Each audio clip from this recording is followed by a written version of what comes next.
Hindu model inter college के परिसर में चल रहे श्री हरि विराट संकीर्तन सम्मेलन समिति के 44वें वार्षिक अधिवेशन के द्वितीय दिवस प्रातःकालीन बेला में स्वामी लेखराज ओम प्रकाश शर्मा राजधारी वृंदावन के कलाकारों ने माखन चोरी श्याम सगाई रासलीला का भव्य मंचन किया। वृंदावन से पधारे कलाकारों ने कृष्ण भक्ति में नाचने को विवश कर दिया।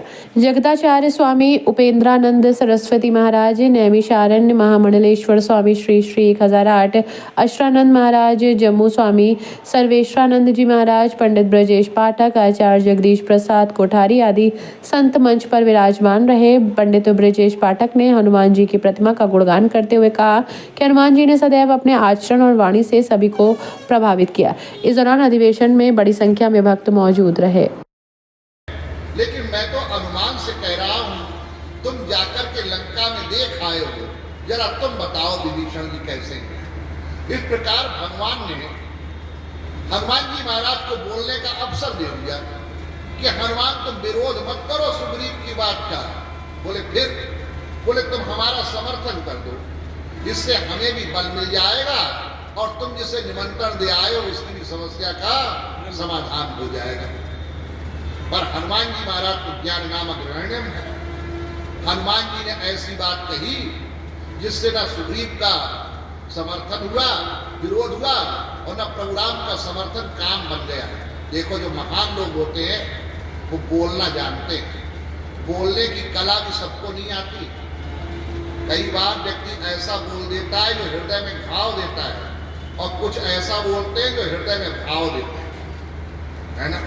मुझे ध्यान आता है, अभी कुछ दिन पहले मैं शिवानंद आश्रम में गया, ऋषिकेश में शिवानंद आश्रम।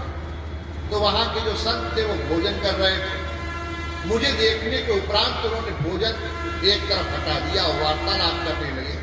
मुझे बड़ा संकोच हुआ। मैंने कहा महाराज जी मैं आया और आपने भोजन हटा दिया, मुझे बड़ा संकोच लग रहा है। बोले नहीं पाठक जी, संकोच की कोई बात नहीं है। मैंने कहा क्यों? बोले हमारे धर्म शास्त्रों में अन्न के लिए क्या कहा गया है? मैंने कहा अन्न देव अन्न देवता कहा गया है। और बोले अतिथि को क्या कहा गया है? मैंने कहा अतिथि को भगवान कहा गया है। बोले बस जब भगवान आ गए तो देवता की क्या जरूरत है, देवता को हटना पड़ेगा, अब तो भगवान का। तो कई बार लोगों को बोलने की शैली आती है, वो जानते हैं। ऐसे एक बार मैं एक सम्मेलन में जैसे आया, मैंने कहा मुझे एक दिन और रुकना पड़ेगा, मेरी गाड़ी का टिकट नहीं मिल सका, आरक्षण नहीं है। आयोजक ने कहा कैसी बातें कर रहे हैं महाराज जी, आंखों में काजल रखने से भार थोड़ी बढ़ता है, श्रृंगार बढ़ता है।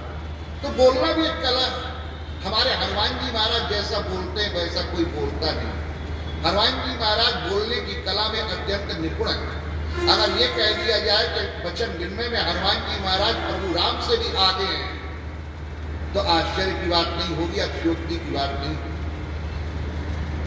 ध्यान आ गया।